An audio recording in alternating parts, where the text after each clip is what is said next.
ಇರ್ಬೋದು, ಪ್ಲಸ್ ಪ್ರತಾಪ್ ಸಿಂಹ ಇರ್ಬೋದು, Hindu fire ಬ್ರ್ಯಾಂಡ್ಗಳಿಗೆ ticket ನಿರಾಕರಿಸುವ ಮೂಲಕ ಅವ್ರನ್ನ ಮೂಲೆ ಗುಂಪು ಮಾಡೋ ಕೆಲಸ ಏನಾದರೂ ನಡೀತಾ ಇದೆ ಬಿಜೆಪಿ? ನೋಡಿ, ಅಥವಾ ಹಿಂದೂ ಫೈರ್ ಬ್ರ್ಯಾಂಡ್ ಅಂತೇಳಿ ಅಥವಾ ಏನೇ ಹೇಳಿ ನೀವು ಈ ರಾಷ್ಟ್ರೀಯತೆ ವಿಚಾರ ಬಂದಾಗ ಈ ದೇಶ ಧರ್ಮದ ಬಗ್ಗೆ ವಿಚಾರ ಮಾಡ್ಬೇಕಾದ್ರೆ ಪ್ರಬಲವಾಗಿ ಪ್ರತಿಪಾದಿಸುವಂಥ ಮೋದಿಯವರೇ ಪಾರ್ಲಿಮೆಂಟಲ್ಲಿ ಇದ್ದಾರೆ. ಅವ್ರ ಕೆಳಗಡೆ 10 ವರ್ಷ ನಾವು ಕೂಡ ಸಂಸದರಾಗಿ ಕೆಲಸವನ್ನು ಮಾಡಿ ನಮ್ಮದೇ ಆದಂಥ ಅನುಭವವನ್ನು ಪಡ್ಕೊಂಡಿದ್ದೀವಿ. ಅನಂತಕುಮಾರ್ ಹೆಗಡೆ ಅವರು 5 ಸರಿ ಸಂಸದರಾಗಿ ಅನುಭವವನ್ನು ಪಡ್ಕೊಂಡಿದ್ದಾರೆ. ಬಹುಶಃ ಇವತ್ತು ನಮಗೆ ಕೇಂದ್ರಕ್ಕಿಂತ ರಾಜ್ಯಕ್ಕೆ ನಮ್ಮ ಅಗತ್ಯ ಜಾಸ್ತಿ ಇದೆ ಅಂತೇಳಿ ಹೇಳ್ಬಿಟ್ಟು ನಮ್ಮನ್ನು ಇಲ್ಲಿ ರಾಜ್ಯದ ಬಗ್ಗೆ ಗಮನ ಹರಿಸಬೇಕು, ಇಲ್ಲಿ ಓಡಾಟ ಮಾಡಬೇಕು ಅಂತ ಹೇಳ್ಬಿಟ್ಟು ಆ ನಿರ್ಧಾರ ತೆಗೆದುಕೊಂಡಿದ್ದಾರೆ. ಮುಂದಿನ ದಿನಗಳಲ್ಲಿ ನಿಮಗೆ ಗೊತ್ತಾಗುತ್ತೆ. ಸ್ಥಾನಮಾನದ ವಿಚಾರ ಅಲ್ಲ, ನಮ್ಮ ಕಾರ್ಯಕರ್ತರ ಪರವಾಗಿ, ಈ ಚಿಂತನೆ ಪರವಾಗಿ, ರಾಷ್ಟ್ರೀಯತೆ ಪರವಾಗಿ ನಾವಿರುವಂಥವ್ರು.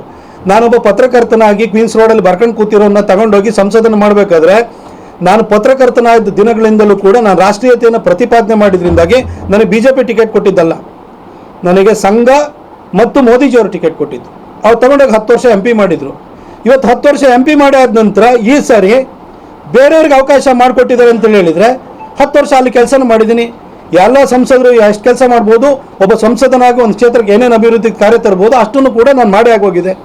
ಹಾಗಾಗಿ ನಮಗೆ ಇದು ಮುಂದೆ ರಾಜ್ಯದಲ್ಲೂ ಕೂಡ ಈ ಹಿಂದುತ್ವದ ಬಗ್ಗೆ ಪ್ರತಿಪಾದನೆಯನ್ನು ಮಾಡುವಂಥವ್ರು ಇರ್ಬೋದು, ನಮ್ಮ ನೆಲಜಲದ ವಿಚಾರದ ಬಗ್ಗೆ ಹೋರಾಟ ಮಾಡುವಂಥವ್ರ ಅಗತ್ಯ ಡೆಲ್ಲಿಗಿಂತ ಕರ್ನಾಟಕದಲ್ಲಿ ಜಾಸ್ತಿ ಇದೆ ಅಂತ ಹೇಳ್ಬಿಟ್ಟು ಈ ತೀರ್ಮಾನವನ್ನು ತೆಗೆದುಕೊಂಡಿದ್ದಾರೆ ಅಂತ ನಾನು ಭಾವಿಸ್ತೀನಿ. ಸರ್, ಒಂದು ಪಕ್ಷದಲ್ಲಿ ಚರ್ಚೆ ಆಗ್ತಿರೋದು, ನೀವು ಜಗದೀಶ್ ಶೆಟ್ಟರ್ ಅವರು ಬಿಜೆಪಿ ಪಕ್ಷವನ್ನು ದೊಡ್ಡವರಾಗಿ ಕಾಂಗ್ರೆಸ್ ಹೋದವ್ರನ್ನ ಕರ್ಕೊಂಡ್ಬಂದು ಇಲ್ಲಿ ಮತ್ತೆ MP ಟಿಕೆಟ್ ಕೊಡ್ತೀವಿ. ಆದ್ರೆ ಈಶ್ವರಪ್ಪ ತಮ್ಮ ಮಗನಿಗೆ ಟಿಕೆಟ್ ಕೇಳಿದ್ದಕ್ಕೆ ಈಶ್ವರಪ್ಪ ಅವ್ರನ್ನ ಪಕ್ಷದಿಂದ ಉಚ್ಚಾಟನೆ ಮಾಡಲಾಗುತ್ತೆ. ಇದು ಹೇಗೆ ಸರ್? ಈಶ್ವರಪ್ಪ ಅವರು ಬಂದ ನ್ಯಾಯ, ಜಗದೀಶ್ ಶೆಟ್ಟರ್ ಅವರು ಬಂದ ನ್ಯಾಯ ಹೇಗೆ? ನೋಡಿ, ಎಲ್ಲ ಭಾಳ ಸೀನಿಯರ್ ಲೀಡರ್ಸು. ನಾನು 10 ವರ್ಷ ಆಯಿತು BJPಗೆ ಬಂದು, ಹಾಗಾಗಿ ನಾನು ತುಂಬ ಸೀನಿಯರ್ಸ್ ಬಗ್ಗೆ ಕಾಮೆಂಟ್ ಮಾಡೋಕ್ಕೆ ಹೋಗಲ್ಲ. ಜಗದೀಶ್ ಶೆಟ್ಟರ್ ಹಿನ್ನೆಲೆಯನ್ನು ತೆಗೆದು ನೋಡಿದ್ರು ಕೂಡ ಅವ್ರ ತಂದೆ ಕಾಲದಿಂದಲೂ ಕೂಡ ಈ ಪಕ್ಷದ ಬಾವುಟ ಕಟ್ಟಿದ್ದಾರೆ. ಈ ಪಕ್ಷದ ಒಂದು ಚಿಂತನೆಯನ್ನು ಸ್ಪ್ರೆಡ್ ಮಾಡೋದ್ರೊಳಗಡೆ ಅವ್ರದ್ದು ಭಾಳ ದೊಡ್ಡ ಕಾಂಟ್ರಿಬ್ಯೂಷನ್ ಇದೆ. ರಾಜ್ಯದ ಮುಖ್ಯಮಂತ್ರಿಯಾಗಿ ನಮ್ಮ ಪಕ್ಷದಿಂದ ಅವರು ಸೇವೆಯನ್ನು ಸಲ್ಲಿಸಿದ್ದಾರೆ. ಹಾಗಾಗಿ ಏನೋ ಒಂದು ಕಾಲಘಟ್ಟದಲ್ಲಿ ವ್ಯತ್ಯಾಸಗಳಾಗಿರ್ಬೋದು. ಹಾಗಾಗಿ ನಾವು ಹಾಗಂತ ಒಬ್ಬ ವ್ಯಕ್ತಿಯ ಬದ್ಧತೆಯನ್ನು, ನಿಷ್ಠೆಯನ್ನು ನಾವು ಪ್ರಶ್ನೆ ಮಾಡಲಿಕ್ಕಾಗಲ್ಲ.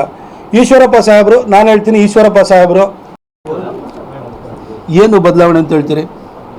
ಅಂದ್ರೆ ತಮ್ಮ ಕೆಲವು ನಾಯಕರು ರಾಜ್ಯ ಸರ್ಕಾರ ಬಿದ್ದೋಗುತ್ತೆ, ಇರಲ್ಲ ಕಾಂಗ್ರೆಸ್ ಸರ್ಕಾರ ಅಂತ ಎಲ್ಲ ಹೇಳ್ತಾ ಇದ್ದಾರೆ. ನನಗಂತೂ ಅಷ್ಟೊಂದು ಎಕ್ಸ್ಪರ್ಟೈಸ್ ನನ್ನ ಹತ್ರ ಅಂತೂ ಇಲ್ಲ.